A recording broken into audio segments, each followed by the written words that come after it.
I took on the challenge of adding Avatar: The Last Airbender into Minecraft in just 5 days. In this video, I will be custom coding bending abilities for all 4 elements and showcasing them in epic battles. On top of all that, I also tasked myself with building a special themed arena for each element, which is where I show off all the awesome bending moves.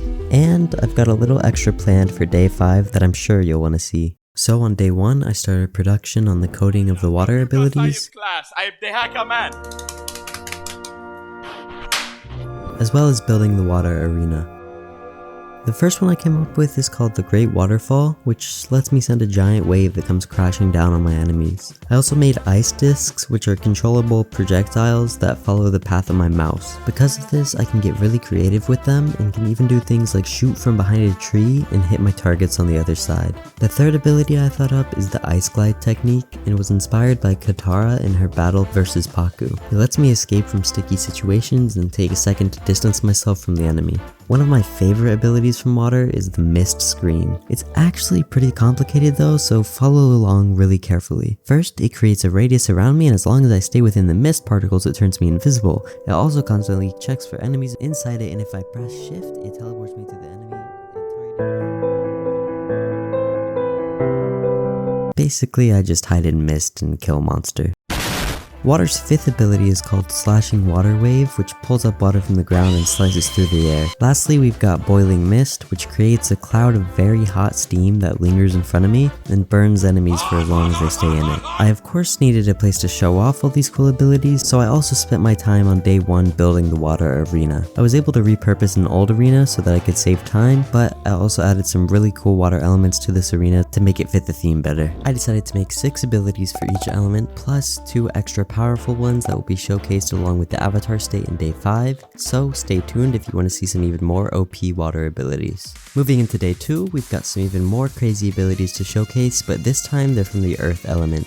So first up, we've got the Earth Rupture, which kind of creates a ripple in the ground, causing a line of pillars to shoot up at the enemy, sending them straight into the sky. The second ability for Earth is the Earth Shatter. It splits the Earth into several fractures that dart along the ground until they make contact with an enemy. Next, we've got Earth Shockwave, which is similar to the first Earth ability, but this one goes in every direction and is really good for large groups of enemies. It not only deals offense, but it's also pretty good for defense since it slows them down and gives me some cover. The 4th ability is pretty simple but useful, and it's the Earth Wall. It's great for defense, and in pretty much every situation I'm able to escape the enemy for at least a few seconds with it. The second to last basic Earth ability is called Ground Rumble. It creates a radius around me and gives a sort of quicksand effect to any enemy who is inside. And finally, the 6th ability is Earth Pillar Escape. I really like Earth for all of its defense, and I'm not exactly sure why, but I think this is my favorite ability from Earth purely because it sends me really high up, and I can laugh at the monsters from my tower. Psst, over here. I'm not supposed to tell you this, but the special Earth abilities in day 5 are the coolest ones. Here's a little sneak peek. And of course I had to make an arena for Earth, and it ended up probably being my favorite of all the arenas, although Air is also really cool in my opinion, so let me know your favorite arena in the comments. I also thought that since this is meant to be Avatar, I should add a little more agility into the game, so I made it so that if you double tap space, it gives you a slight leap forward, and if you press F, it sends you backward. The leaps have a 5-second cooldown to keep them from being too OP, but if you leap into a wall, it resets your cooldown, allowing you to leap again and basically climb walls. Jumping into day 3, we've got Fire. So I spent the day furiously hacking into the mainframe until I came up with 6 new fire abilities. This arena feels a little empty though, and we're gonna need something to test the abilities on. So let's get some husks in here. The first ability for fire is called Fire Daggers. Zuko uses a move in the show where he constantly holds a flame in each hand, similar to knives, so I took inspiration from that with this ability. They basically allow me to spam shift to get a speed boost and dash between enemies, dealing damage as I pass. Flame Trail is another controllable projectile, similar to how I made ice discs earlier in the video. This ability is different because the flames stay behind for about 10 seconds, leaving a blazing path of fire. Fire's third ability is Flame Wall. It basically shoots a massive wall of flames that's nearly unavoidable for enemies in its path.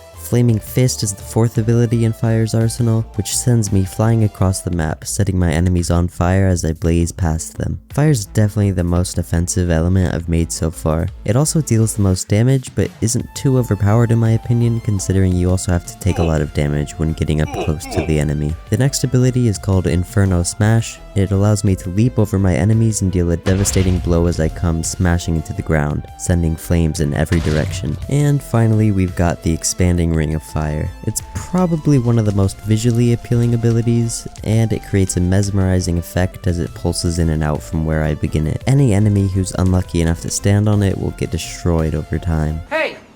Hey!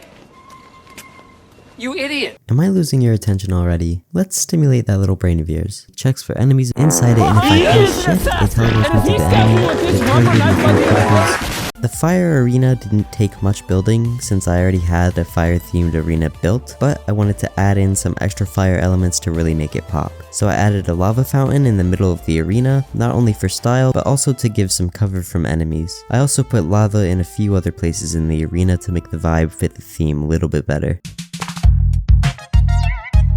Finally, on day 4, we've made it to the last element, air. So I spawned in some husks on all 3 levels of the arena and used the air abilities to take them out. Air's first ability is called Agile Evasion. It propels me extremely fast across the arena, allowing me to weave in and out of enemies without being touched. Air Bullets is the second ability in air. It shoots about a dozen blasts of air in the direction I shoot it, and any enemy caught within it gets sent straight off the map. At this point, the monsters from the second level noticed what was going on and made their way over to me. So I showed them Air's third ability, Expanding Wind Wall. It's similar to Air Bullets, but it has a much bigger range and it expands as it travels. Gale Force Winds is the 4th ability, and it's pretty unique. It spawns a rotating wall of wind that keeps enemies out of the radius and sends them flying back when they try to enter. Wind Gust is pretty funny because it picks up the enemies and carries them off into the sunset, never to be seen again. There's no limit to how many monsters it can pick up, so if it's used in the right situation, it could be one of Air's strongest abilities.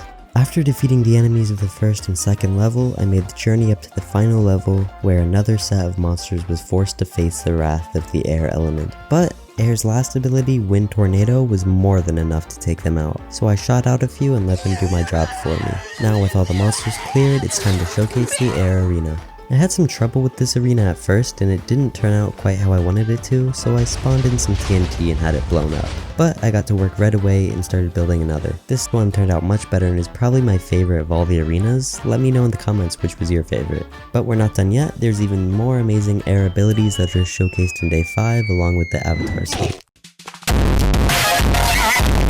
At last, we've made it to day 5, where I showcase the avatar state as well as 8 new extra powerful abilities, 2 being from each element. I made this arena a few years ago, but I think it has a similar vibe to the avatar state, if that makes sense, so I'm going to showcase the new abilities here. And now, for the moment you've all been waiting for, here is the avatar state. I tried my best to get the effects to look as close to the show as possible, and I think I did a pretty good job. It also allows me to fly for about 12 seconds. But what I'm really excited to show you is the new abilities. In order to keep the hotbar from having too many abilities on one item, I added 4 extra ones, each with 2 of the ultimate abilities on them. So here are Water's ultimate abilities. Ice Fissure allows me to choose any point on the ground around me and cause multiple ice spikes to grow from that point. Any monster in that region will be sent flying into the air, dealing massive damage to them. Next, we've got Enhanced Water Wave. This ability is really unique because the longer I hold shift, the more powerful the ability gets. If I charge it all the way to 100%, it creates a massive wave that decimates my enemies, or I can charge it to 20% if I need a quick attack. Moving on to Earth's ultimate abilities, we've got Seismic Shock. It basically causes an earthquake that absolutely demolishes the ground for a brief period of time. To prevent the enemies from all getting suffocated, I made it so they can walk through the dirt while I can run on top of the rubble just out of their reach. And now we've definitely got one of my favorite abilities to showcase.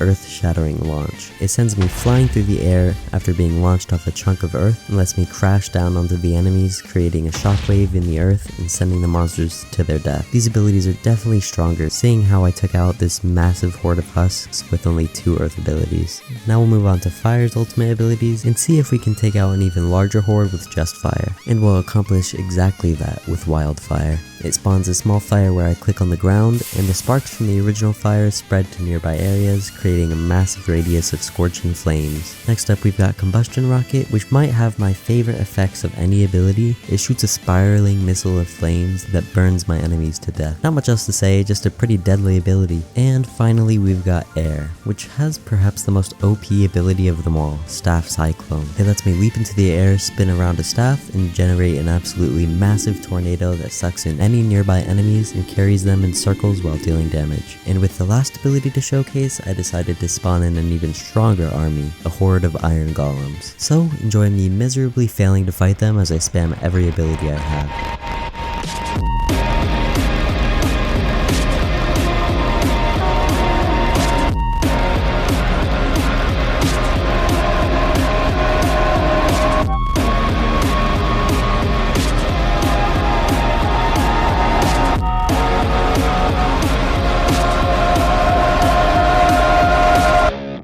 And for the ones who made it to the very end of the video, here's Fire's ultimate abilities but in blue, just like Azula. Thanks for watching, be sure to always stay wet.